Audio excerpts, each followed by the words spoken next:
Hey, welcome to episode 9. I just want to start with the kind of payoff of this episode because I think it's super cool.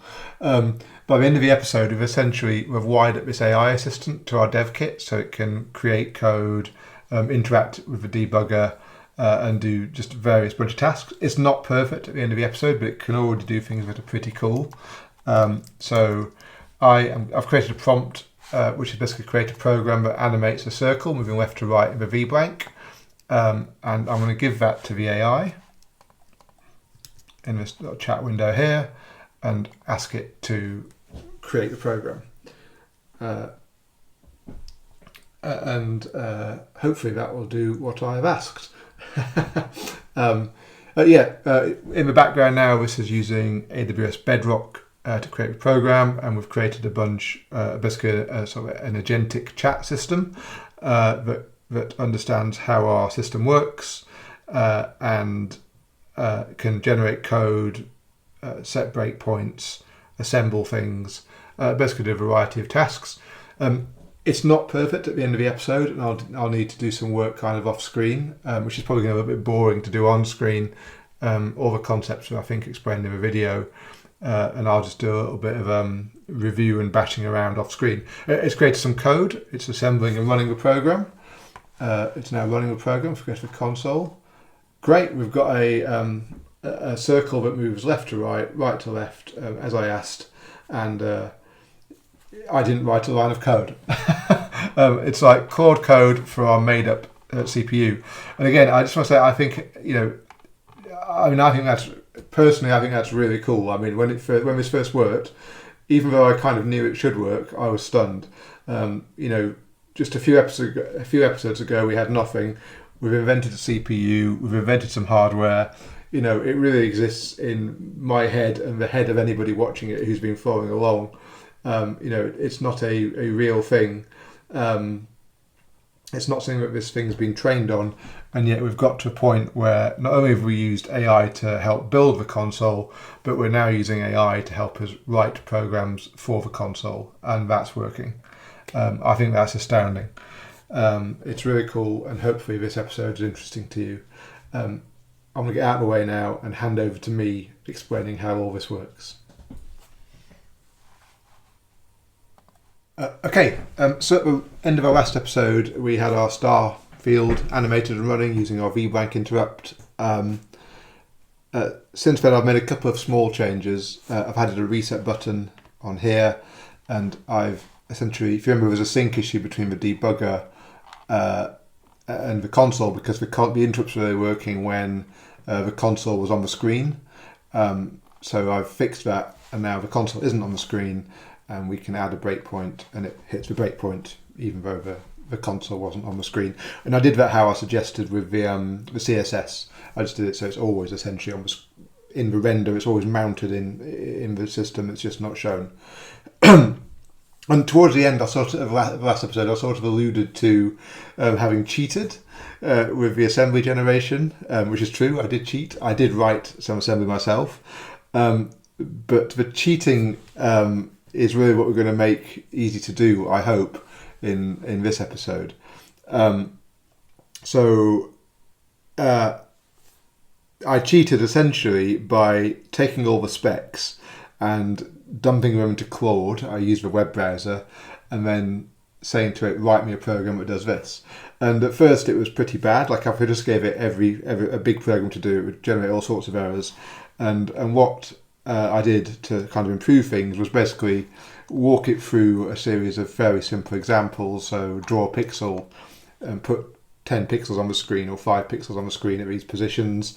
I would fix this, and then I gave the example to Claude and asked it to something slightly more advanced. I asked it to do a static star field, and then asked it to an animated star field. And by the time I came to do the animated stuff, I'd obviously gave it the smiley face one we already had. When I came to give it the animated star field, it was doing a really great job. And we're basically going to build this into our dev kit. So we have a chat assistant in our dev kit that can do a few things. We'll start by getting it to interact with the source code, explain the source code to us and things like that, but to control the debugger. which should be pretty cool. And then hopefully we'll get it to generate some code for us. I had hoped to use a local model to do this, so you could run the LLM on your machine, but my experiments so far have not been particularly fruitful. It's really not working anywhere near as effectively as Claude, so I'm going to use the Claude API for this. And maybe we'll come back to a local model in the future. I suspect something we'll touch on in the future is fine-tuning of models and training of models. And if we get some more examples, quite a lot more examples of assembler, that's an approach we might be able to take to get the model more on point. But for the time being, we'll use Claude in the cloud. So I've set up an API key in the Anthropic console, and we'll take a look at that. So how's this going to work? Well, I have created an architecture diagram, which is this here. And this is how it's going to work. We've got our devkit, runs in the browser. We're going to call out to an API, which will run in Node, and that's running what's our agent essentially. And our agent is something that is able to interact with a set of things called tools and the LLM. Originally, I planned to do this with Olama. Let me just. I'll leave it for now. The AI might interpret that. I might have to clarify that I do want to use Claude. I'll put that in the prompt in a second, just to make sure it does ignore that. So we're going to call out to Claude, and we're going to use a bunch of tools. Tools essentially are things that can interact with the outside world on the behalf of the LLM. So an example might be read the source code, give me the source code. Another example might be set a breakpoint. It's the tools you provide to the agent essentially define the capabilities of the agent. So an agent that doesn't have a send email tool can't really send an email. However, they are surprisingly, they exhibit surprisingly emergent behavior. So if you didn't give it a send email tool, but you did give it access to the web through curl or some kind of playwright-based system, you might find it finds an online system that it can use to send an email and sends an email like that. They can be surprisingly emergent in their behavior, and some of that depends on how you describe the tools. So the way it knows what tool to use to do what is you essentially describe them in English language. So use this tool when you want to access the source code. Use this tool when you want to download a web page, things like that.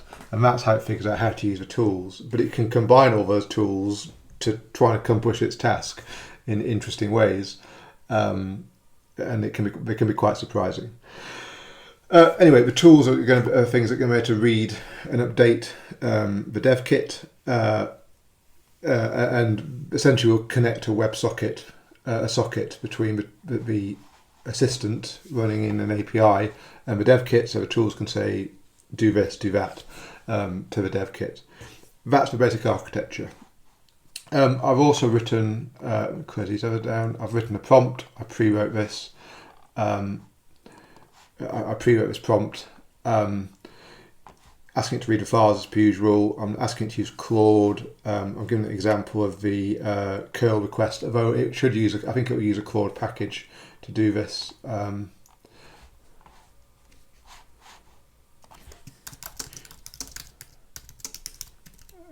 Official Anthropic clients, but an example curl request for this is. So that just help, again, pointing at the right thing. We're going to put a simple chat UI in the devkit. We want it to appear at the right of the devkit. Create a new split pane. Should be a new chat button that resets the context. When we start a new chat, we want to make sure the agent is seeded with some knowledge, and that's essentially what we want to seed it with. I'll come back to this cheat sheet in a minute, but it's basically a cheat sheet and some example code. We might end up needing to give it more of a cheat sheet, but let's see where we get on to begin with. yeah, I want it to use a pre-built chatbot kit. Don't really want to write that ourselves. And this is one I found last night while just researching chatbot kits, or pre-built React chatbot type interfaces. I want to support stream responses, so that's where the LLM kind of updates as the data's coming back in. A bit of information on using nodes and a socket connection. These are the tools we're going to add. Read current source, read source assembly file, read the CPU state and memory, can set breakpoints, perform step, perform run, reset and invoke an assembly of the source code. I think that's very basic. Yeah, so states are requested via tools when the AI requires it, so go and get them as and when. Find a socket connection.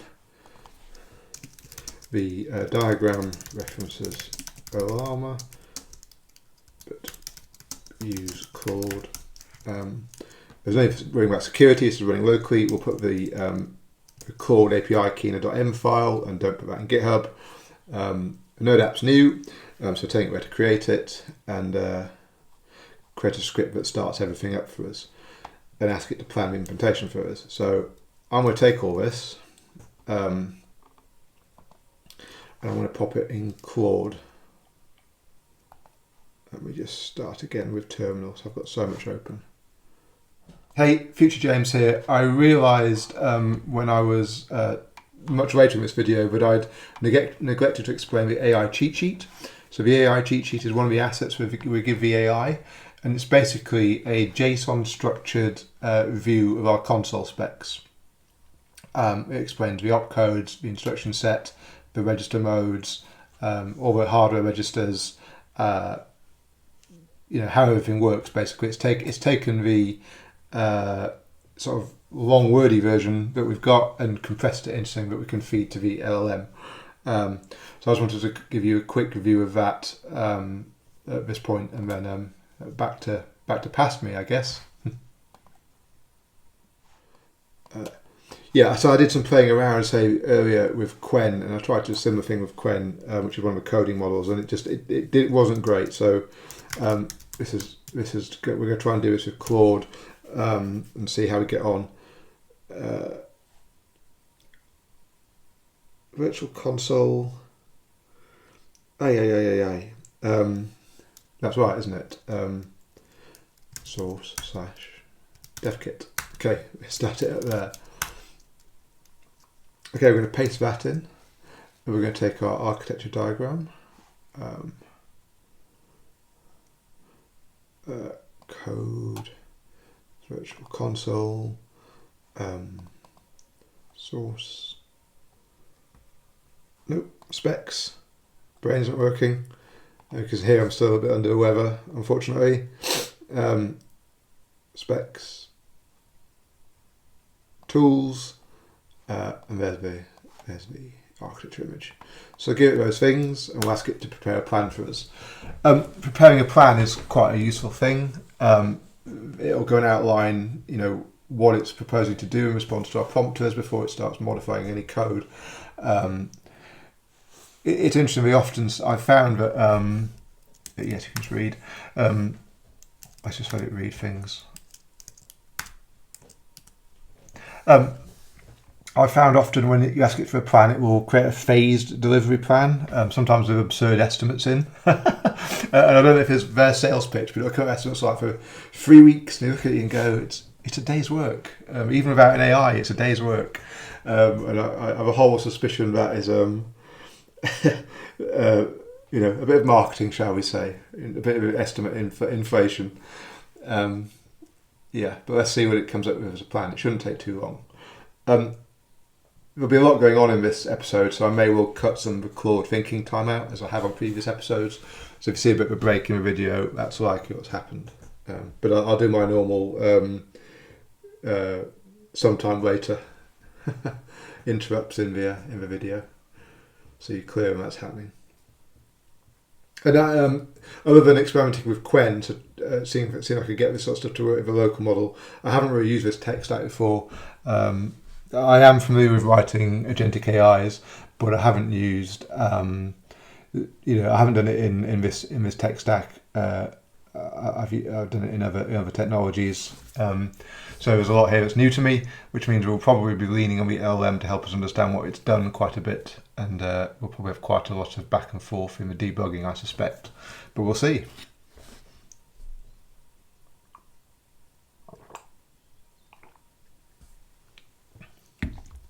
Well, it's given us a nice architecture view.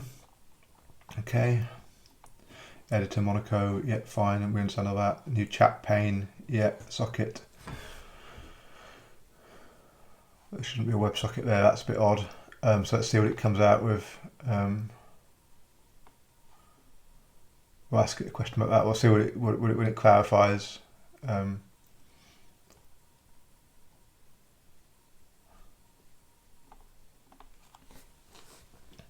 Okay, cool. Let's see what its textual description is.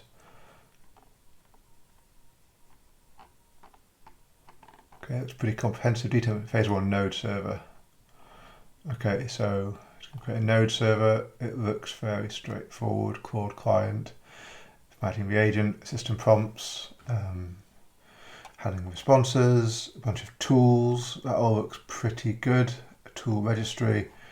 Going to use the official Anthropic SDK. Great, and Express. Great. All sensible. All look like sensible packages to me. Message types.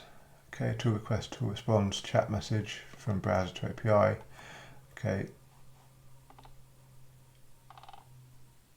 Okay, so where system prompts, example code, instructions for using tools. Okay. Handle new chat, see new conversations. Okay, that looks fairly sensible to me. Yeah, okay, it turns out to code, great. Tool definitions. Yeah, this is the plain English I was talking about. So this is, describing to the LLM what tools do.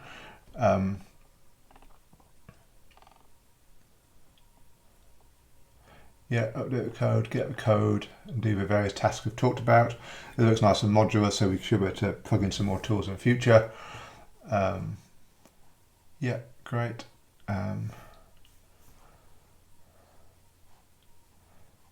Cool, great. Not that worried about the UI aspect, we just need to see if it works for now. Okay, it's putting it in the store, which makes sense. Okay, it's putting a new AI chat panel in there, great, that looks sensible. Let's get it for the store. Okay, example program, drop pixel example. Okay, what's it, which is 0? Okay, all looks pretty sensible.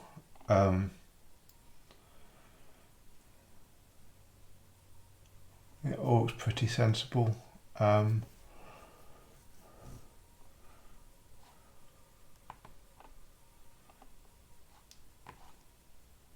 So, would it like to proceed? I'll say yes. So let's just make sure.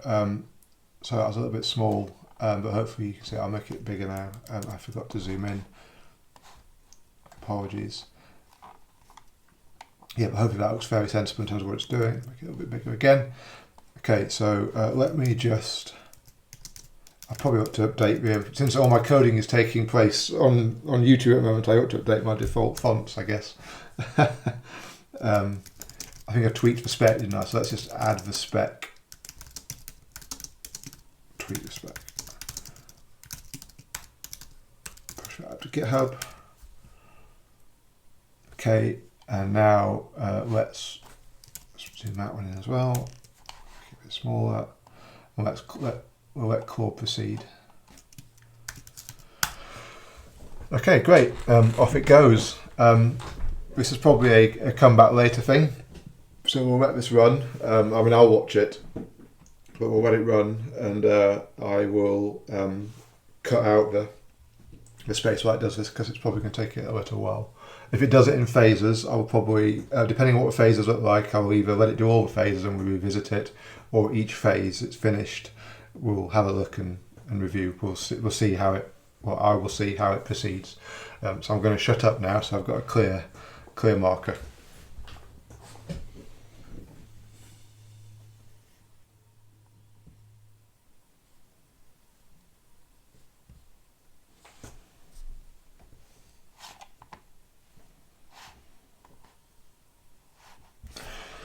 Okay, so it's done. It believes. I will need to update my M file.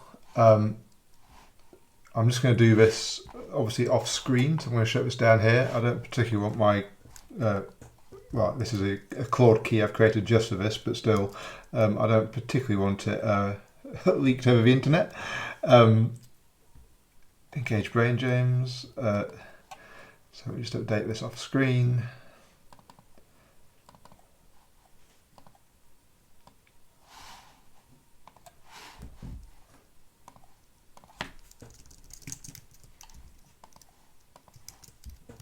Okay, so I've done that. I've updated that off screen. Shut that down now. Okay, great. Let's see what's happened. So hopefully we've got something sensible in here. Let's look at the AI to begin with. So the agent service.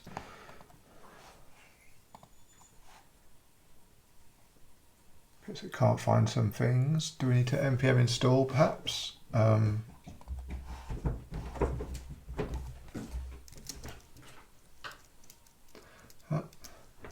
Hello, Rafi. 1 second, my friend. Just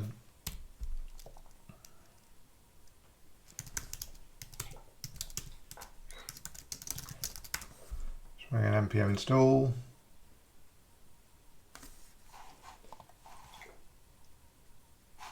Okay, great. It had an npm installed, so now I've npm installed. Errors.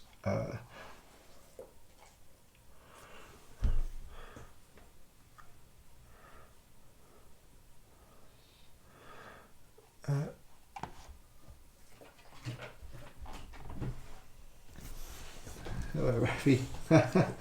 I'm recording, mate. Huh? Oh no, you don't care, do you? Okay, 1 second, pal. I probably have to pause to give my doggo some attention. Come up and say hello. Come on up. Ah, there we go. My constant companion. Not while you're watching this stream, surreal. That doesn't look right, so we might have to revisit. So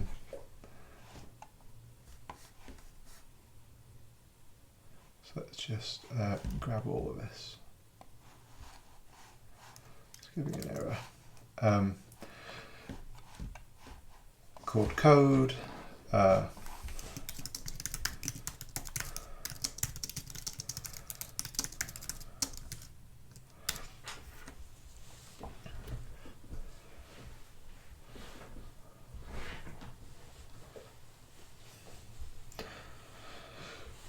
Oh dear, pardon me.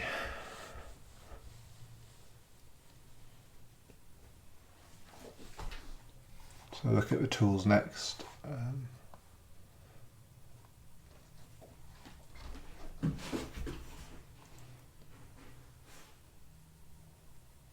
It's our tool invocation. It's still doing its thing.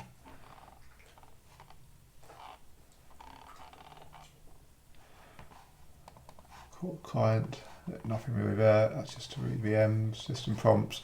Okay, this is our system prompts. It's going to inject our cheat sheets, and then it's described the tools to it, and then it's provided some guidelines and common tasks. A real 8-bit virtual console. That's an interesting description, but it's useful. You must follow the exact specifications. That's good. Meantime, it's fixed our issue. And you see it's gone nice and green. It's just fixed some data types I suspect. Let's look at the tools. And here we've got tools, execute tool request. What's this at the top? That's just not used. We'll use that for, we'll leave that for now. Okay, here's our actual tool definitions. Okay, great. That's what we saw when we reviewed the prompts. Yeah, and really these are just going to be used, the implementations of the tools are in the browser, they're not in here. These are the descriptions of the tools that we'll use to pass down the socket to the browser, which will then interpret them. So some basic types and some WebSocket code, which we'll not go into in right now. We're just going to skim over and look at the app, the devkit client. I should say I moved the devkit the client into a subfolder of client of devkit. Given we're going to have an API too, I move that apart. Let's have a quick look at AI chat panel. So this is going to be the integration of our chat panel component.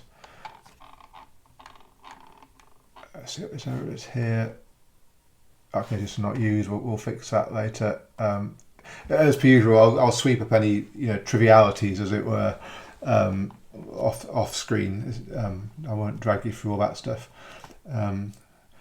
Services looks like what's been added. Tool handlers. Okay, so this is where we're going to handle the tools. We should already have. I mean, a lot of this should happen through the store and through the existing sync points we've put in place. For through Zustand. So the dispatch events are already there from our web worker stuff. So there's not too much that should be new in there. I guess it's another unused couple of things. Yeah, good old AIs are great at that. And it should have updated our dev store a few things. Another one of these, it's not used, is it? No, okay. I think that's in the wrong place. Yeah, okay, so it's picked up it's got the path wrong on that. That's interesting.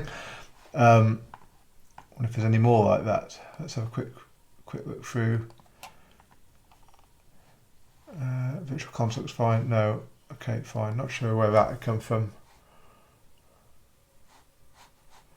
Let's just take these two out. Okay, I am going to remove some of these because the red lines are a little bit distracting. How do you do that in JavaScript? Confusing my programming languages. Okay, just moving some of the red. It is a little bit distracting.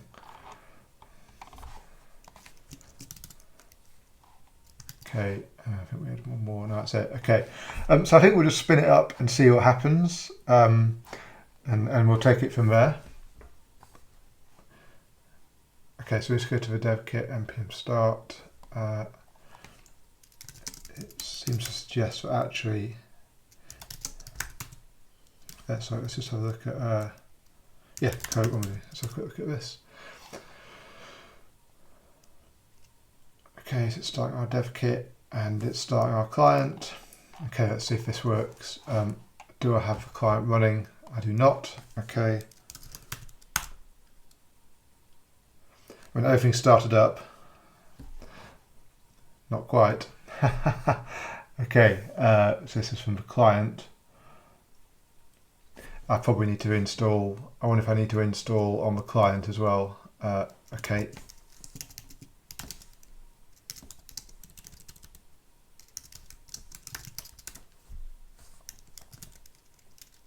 CD client.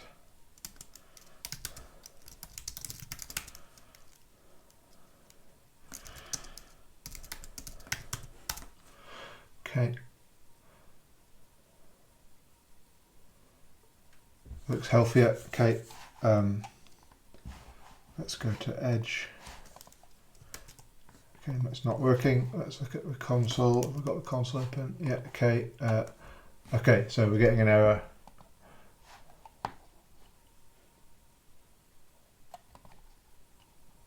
Okay. So debug toolbar.tsx. Let's look in WebStorm.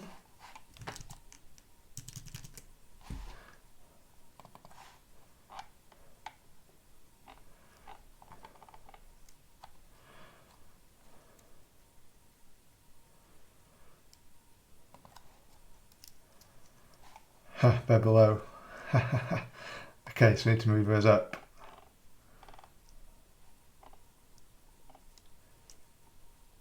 Move those above our effect.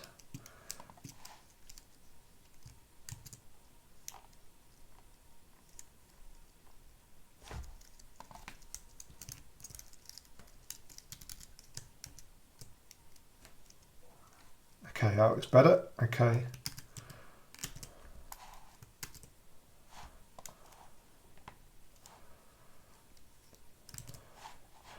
I bet the same in editor container as well. It's not got the order of these changes right.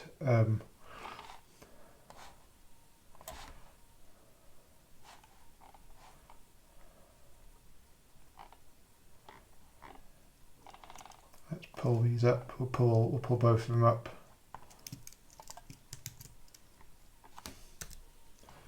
Above the setup AI tool listeners. Okay. My suspicion is this is missing, as we're missing a dependency from the effect chain. Okay. Okay, so all these need to be, all this needs to be below. Interesting. Okay. So my dog's grumbling in the background, just making it difficult to concentrate. Code. A container. Okay, so.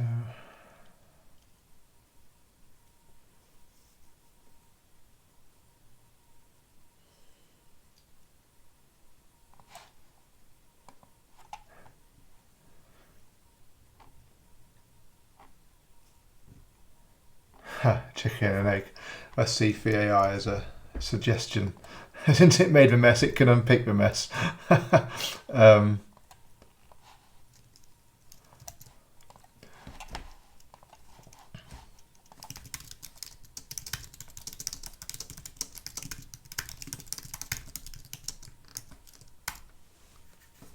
It can sort it out. I hate sorting out ordering things. It's bad enough when you've written the code yourself. It's even worse when something else has written it. I think we just need to move that block up again. But hopefully we don't end up in a chicken and egg with setup AI tool listeners and the things that it's using. We will soon find out. But that's what I need ISIT to do it. It just seems simpler to get it to unpick it than me.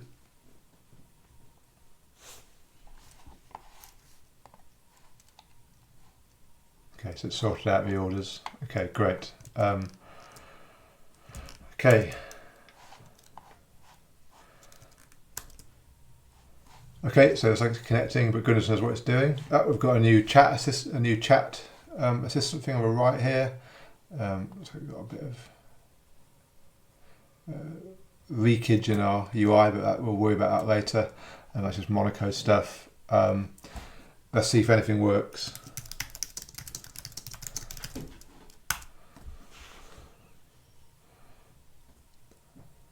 Okay, so that's the AI streaming back. Do we get any console logging? It's going to read the source code by the looks of it.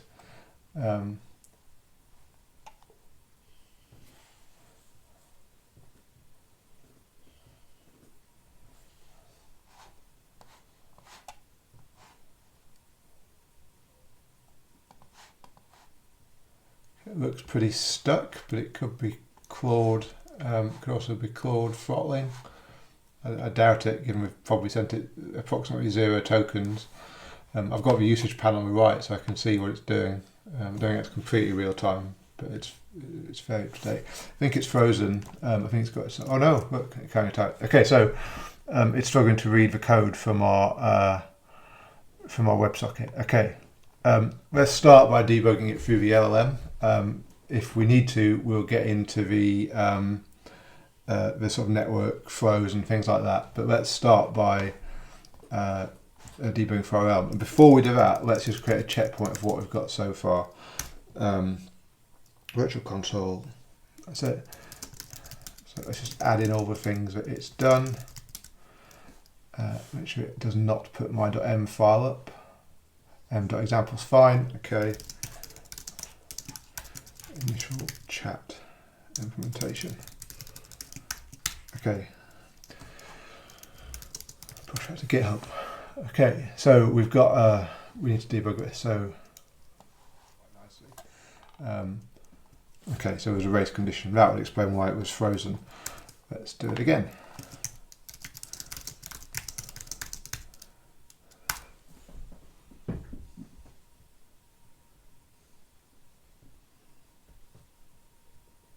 Great.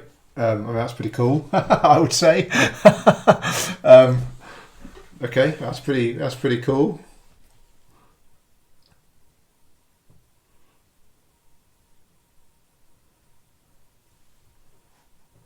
Wow, that's pretty thorough, really. It's even included the count of loops, and so we've got something that can basically explain source to us.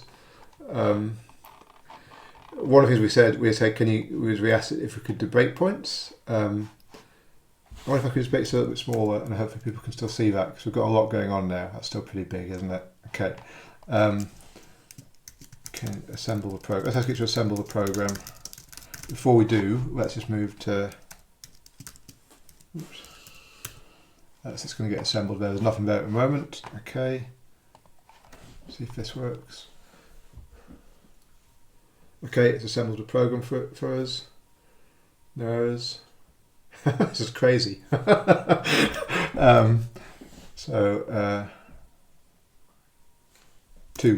watch it step by step. See if you can control the debugger.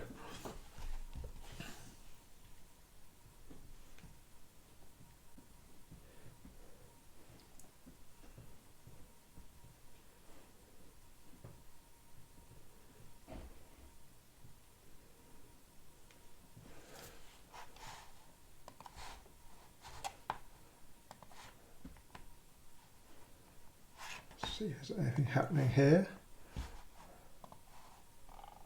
Receive message 2. It's not really doing much. I'm getting some rate limit blocks on Claude.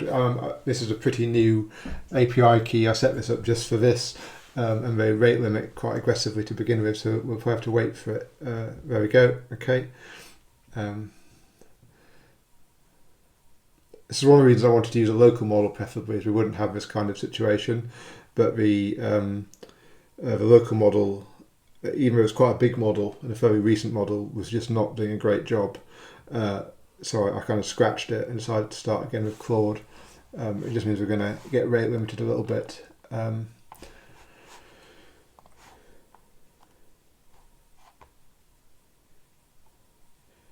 The other option is to use, Anthropic, I found that you kind of go with these escalating sort of, they bump your rate limit as you use it more over time. So another option we could take is could use something like Bedrock, which will run, AWS Bedrock will run Claude for you. And we could use that. I just need to set it up so they run Claude Sonnet for you. It's just when you use a Claude model of AWS for the first time, you have to tell them what you're doing with it, which is a bit of a perfunctory thing, but you still have to wait. And I hadn't planned for that, so we're just using Anthropic. Let's see what the usage looks like on the back end. It's probably not up to date at the moment. Yeah, we are getting rate limited quite a lot. Mostly about our requests. I think what's the limits? Let me have a quick look. The limits, request per minute. Yeah, I'm in tier 1. Monitor rate limit usage. I mean, I'm not using it that aggressively. So I wonder if there's something else going on. It looks like it's the tools actually. This is the tools. Oh no, rate limit error. Okay, fine. Okay, so we might have to look at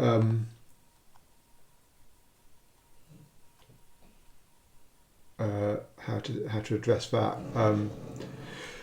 So 30,000 input tokens is not a lot per minute, and we probably essentially the way the agent works. I should give a background on this. The way the agent works is each request. So each of these requests essentially builds up a big an array of conversations, and it all gets, each time it gets poked back into the AI. So each request to the AI gets bigger because you're adding the messages on, and that's what gives the AI its context for the conversation. It's not persisting anything on their servers or in the model, it's just got more of a conversation history. It's an array of conversation history. It'd be like, assistant said this, user said that, assistant said this, user said that, and it kind of walks through like that. Yeah, so we're kind of bouncing on the rate limit there. What I'll probably do at this point is pause this and explore the Bedrock option, and if we can convert what we've got to Bedrock really straightforwardly. That shouldn't be difficult at all, because it's fundamentally working. Yeah, so I think we'll look at exploring that. Bedrock throttles a little bit differently, and you get access to the context window in full generally. So I'll explore that as a sort of next port of call. So I'm going to pause this here, investigate that, and come back and we'll take some action to get around this.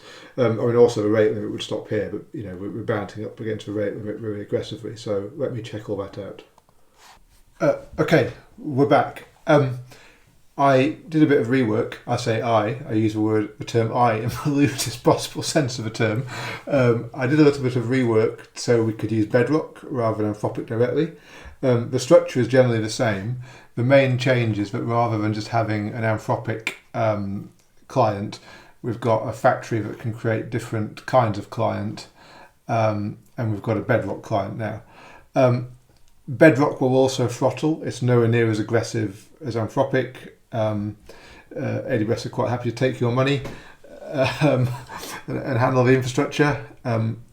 Although there are capacity challenges inside AWS too, but in general, particularly working on a corporate level, you can get what you need from them. They're pretty decent.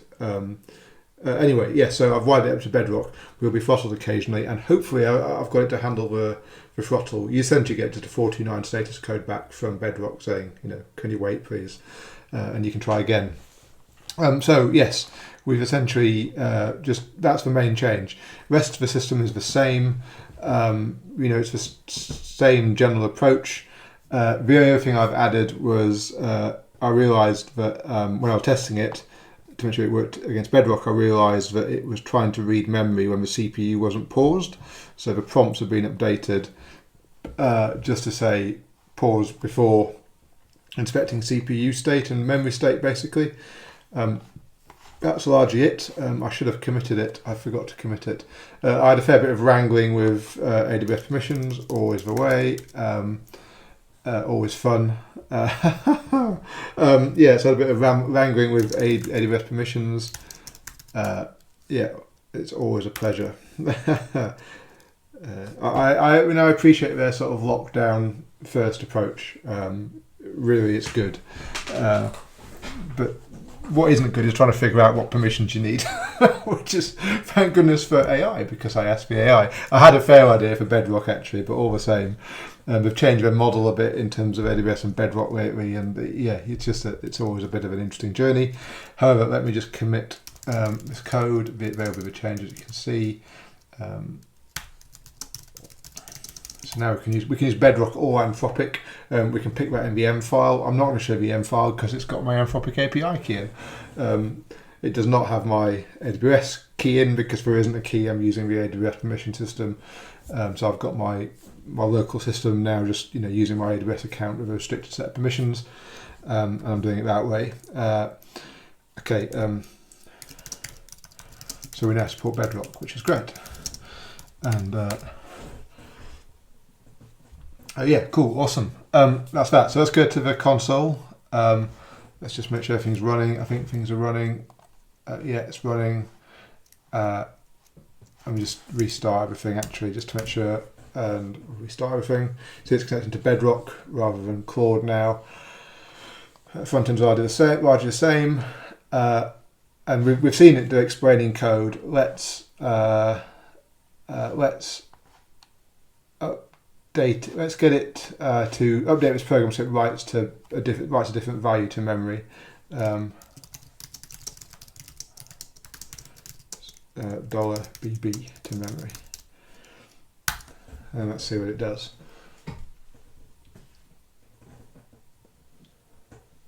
Okay, you can see it's reasoning. I made a slight fix as well. I realised when I was doing the Bedrock stuff that it was overwriting messages.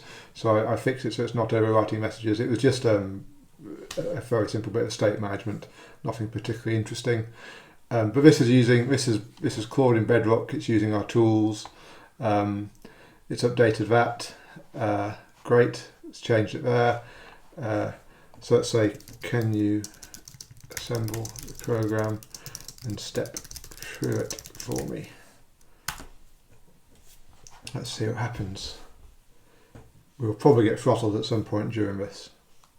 Let's reset the console, assemble the code.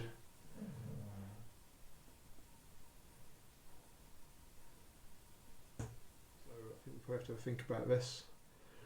Yeah, so next what we're going to do is we'll see if we can tweak that a little bit so it works better. If we just refresh it. Did I stop the back end? I stopped the back end, didn't I? So let's start it up again. We'll just try one final thing before we fix a couple of issues. And that is something really ambitious. Can you create me a program that clears the screen, setting it to red? We'll delete the current program, so there's no program there.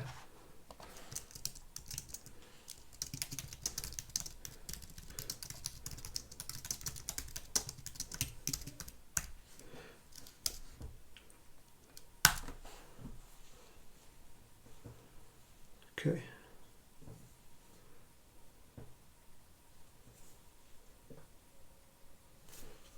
I've not tried any creation. Oh, blimey. Okay, so there's a program.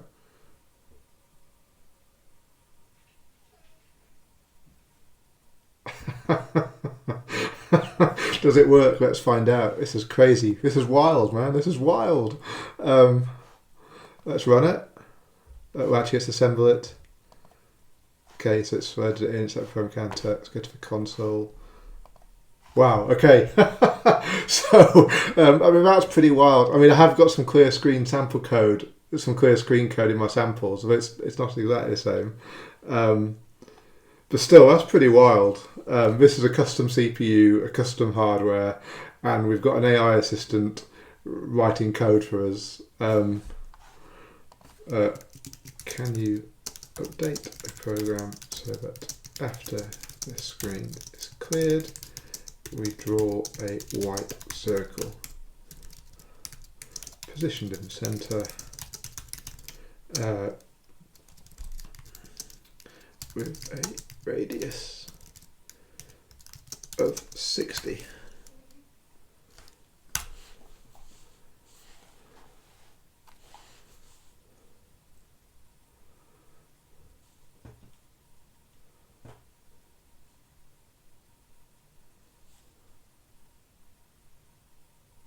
That is wild.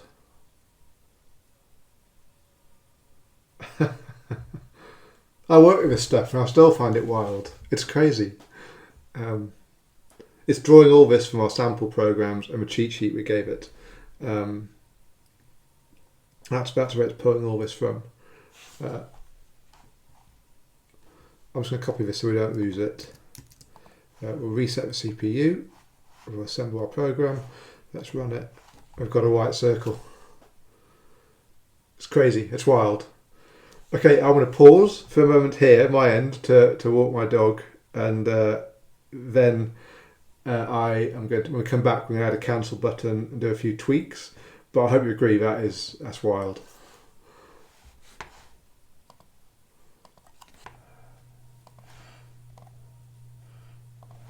Check I'm recording. Yes, it's recording. I'm back. I just took Rafi for a walk. It's quite cold, so I look a bit cold swept. That's what it is. I'm still struck by how wild this is. I mean, if we reflect on it, I guess from my perspective, I sort of dreamt up this console in my head 3 weeks ago. I've been recording on and off for about 3 weeks by the time you see this.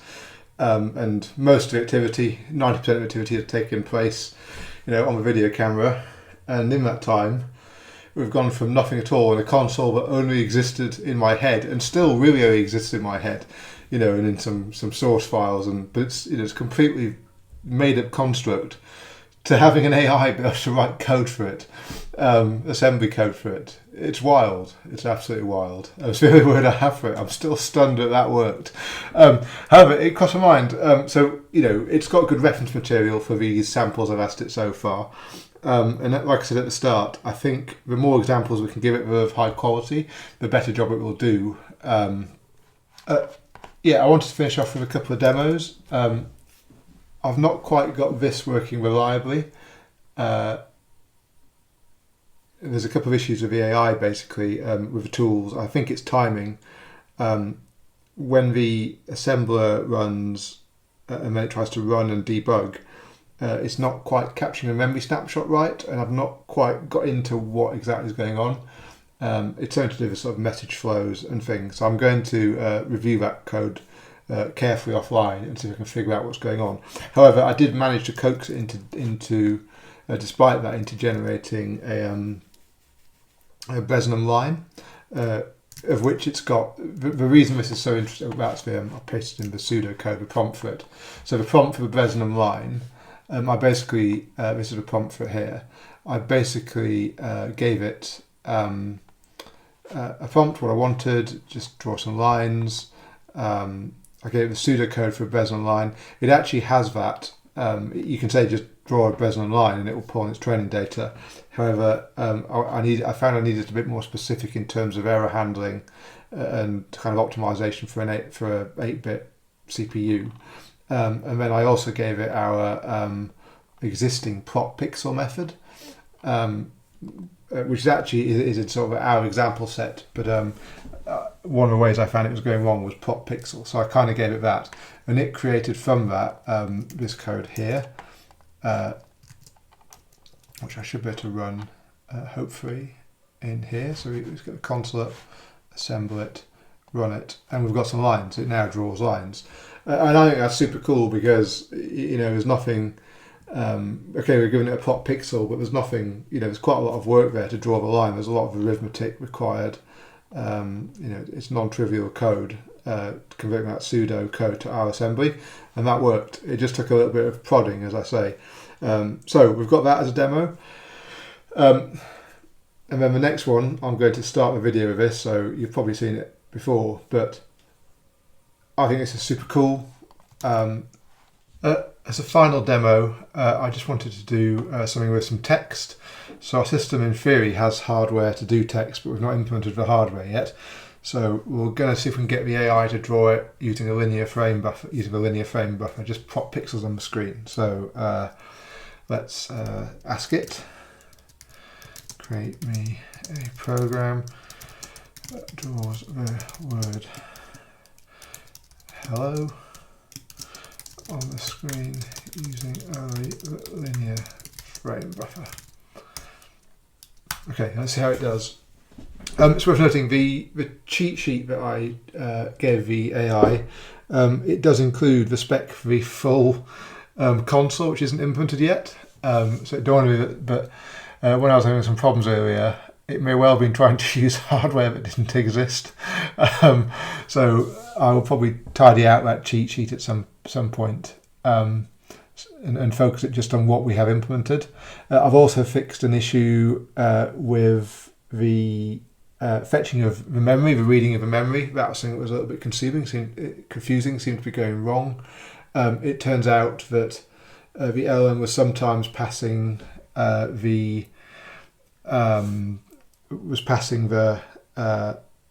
0xA000, for example, to the memory tool to request the memory, but the tool was expecting a number, not a string. So I've updated the tool to take a hex string and be more specific in the console. It looks like it hasn't worked. That's really frustrating. Let's just assemble it. Okay, that's not working. See if we just debug it. I really need to get some more examples in here. Oh, this is me. I set some breakpoints to debug some tool usage when I fixed this bug earlier. I've probably got another one that might pop open in a minute.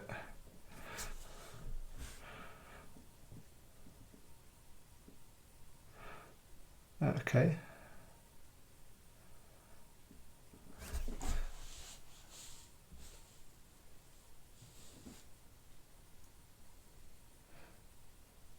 Okay, so it happens. It'd be good if this works because it'll demonstrate that it can use tools properly.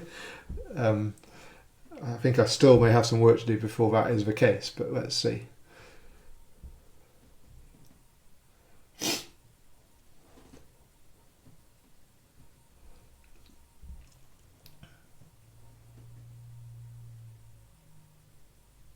it started and run it and nothing there. Still nothing there. We'll give it one more go. Let's reset it, reassemble it. Yeah, nothing there. Okay. I'm still just seeing a black screen.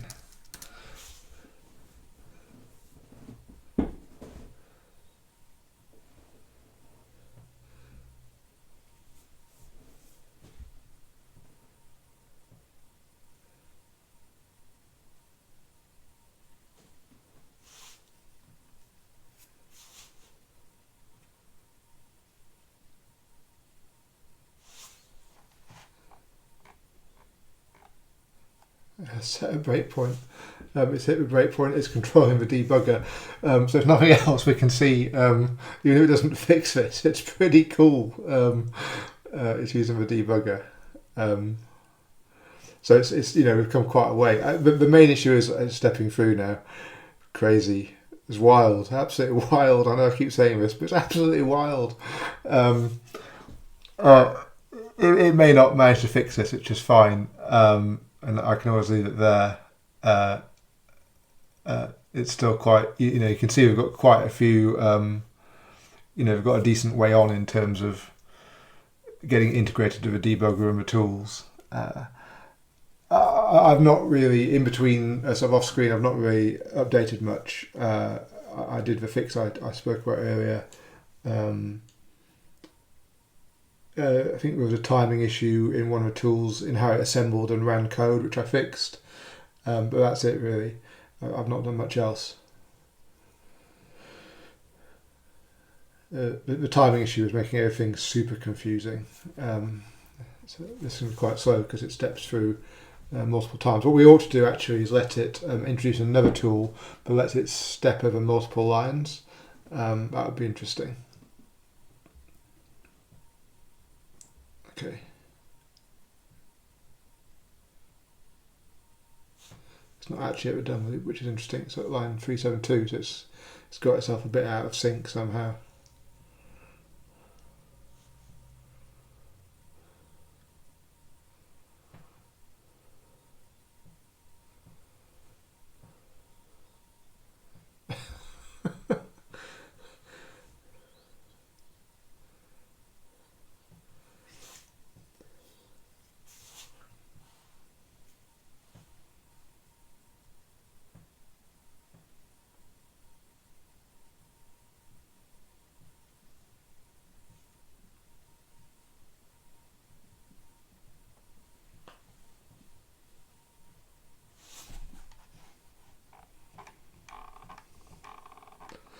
Okay,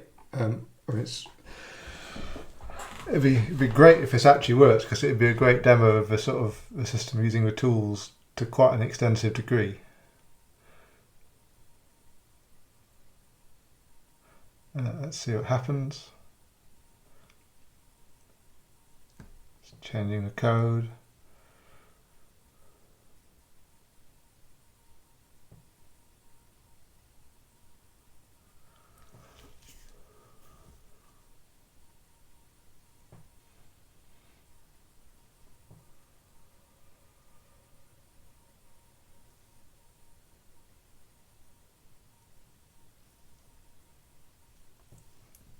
Okay.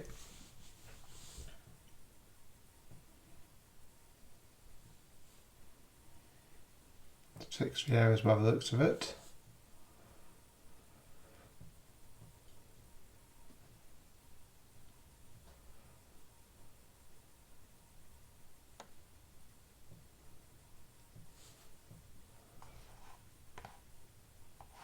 Yeah, I don't think that's worked, but let me see. I'll reset this, reassemble it, run it. It's not worked. Okay, let's give it another go. Actually, let's just let's refresh it. Let's try one more time. Using only the linear frame buffer. Create me a program that displays the word hello. Hello on the screen. Okay, I'll try one more time.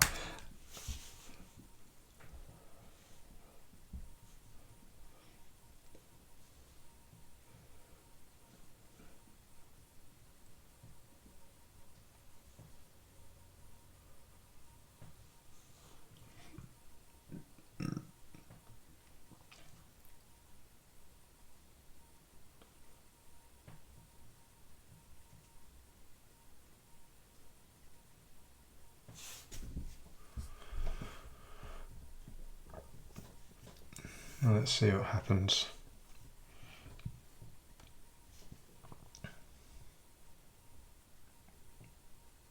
Okay, it's created a program, it compiles, okay.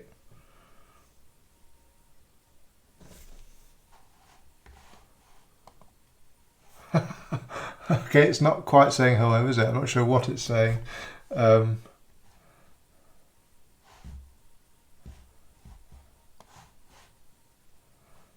Okay, so it's using, this one's using, okay, it's storing bitmaps.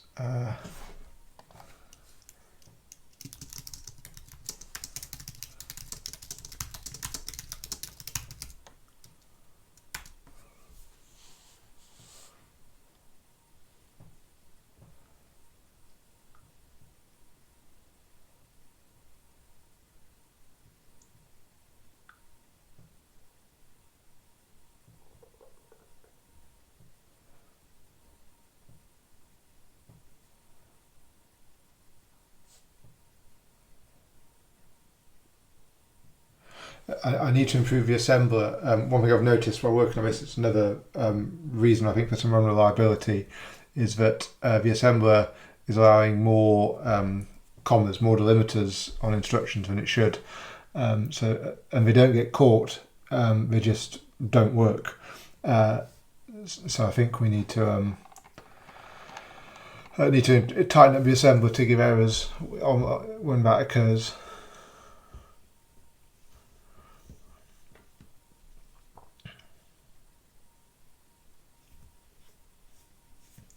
And we could probably find a way to more tightly give the grammar to the LLM than we have. And both things I think will help.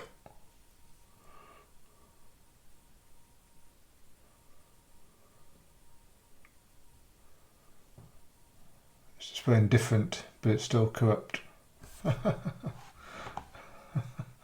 Okay, reset, assemble. Nope, that takes.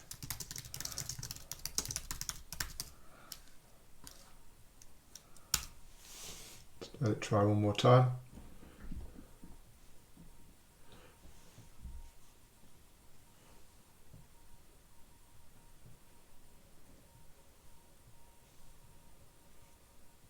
It's right, it does look sparse.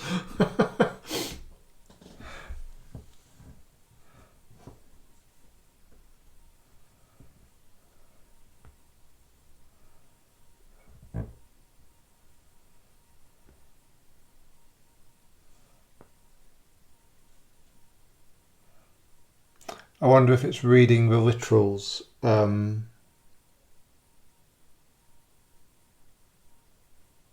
it can't be that.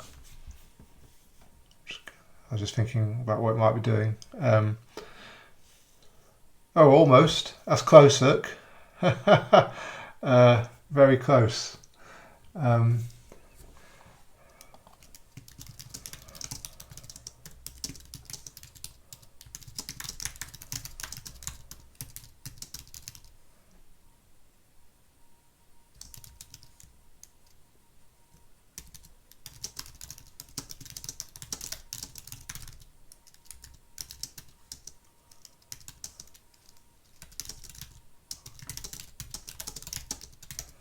Okay, so see if that can get to fix it.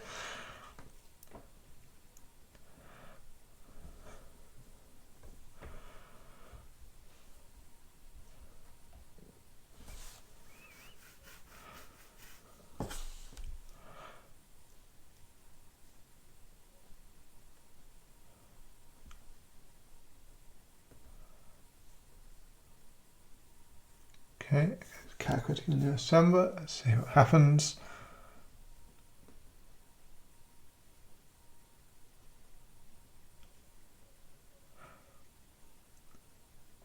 Okay, so rather than using the dot byte, it's just drawing every single pixel of a plot, which is interesting. But it works. We can see some text. Great. Now I just wonder if we can try one thing. Let's copy that. Can you double the size of the text?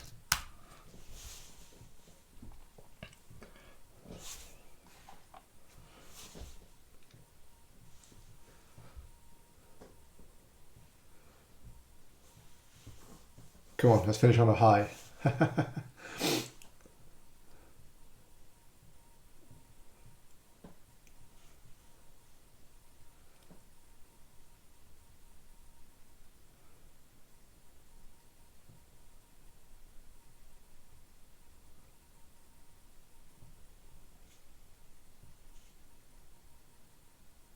Okay, made some changes. Oh, there we go, double the size of the text. Built it, assembled it, run it. So, I mean, I think I'm still stunned. I know it's not perfect. Most of that is to do with, I think, incompleteness in our spec and, not quite getting some bits right for it. We haven't got many high quality examples, or that make it harder for it to assemble. The assembly of it is not returning an error. All things that make it harder for it to get it into the right place. But we can see it, responding to our instructions, writing assembler for a completely custom CPU, and a completely custom hardware. And we've managed to get that done. I've worked on this on and off around the video for a few hours. I would say within a day we've been able to integrate an AI agent, an assistant into our dev kit, into our console in quite a lot of depth, and it can do things like this. I think that's amazing. Personally, but I don't mean I've done amazing work. I just think it's the technology that we have is amazing, and this stuff is super accessible. Next steps. I've not spent much time showing the code, and I think what I'm going to do is in the next episode. I'll probably take the next episode might be a pair. I want to keep pushing along with the console, but I also want to explain how this works to people. So I think what we'll do in the next episode is I want to make it a little bit easier to get graphics into the system before we move on to sprites and things. So we'll do a bit of work to get graphics into the system. I've got a nice demo in mind for that, so we'll give that a go. And I think I'll do what I might call them sideshows. A sideshow, which is a deep dive into the code for the agent. So I'll do some refactoring. I'll probably fix a few more problems that I find, and we'll take a look at the actual agent code rather than looking at the LLM doing things. We'll go through that code so people can understand how it works in a bit more detail. But yeah, I hope you've enjoyed this episode. I had a blast, absolute blast doing this. It's been one of the best days of development I've had for a while, just for the sheer fun of it, the sheer fun of it, of getting an AI working with custom 8-bit hardware. Okay, it's emulated hardware, but still, we could put this on hardware and conceptually we could do the same with tools and things. It's crazy. It's mad. I've had a blast, absolute blast. Great. But I hope you'll come back next time for more of this insanity, and we'll start to make the console more functional, and as we move forward we'll continue to nudge our assistant along. So yeah, I hope to see you next time. Thanks.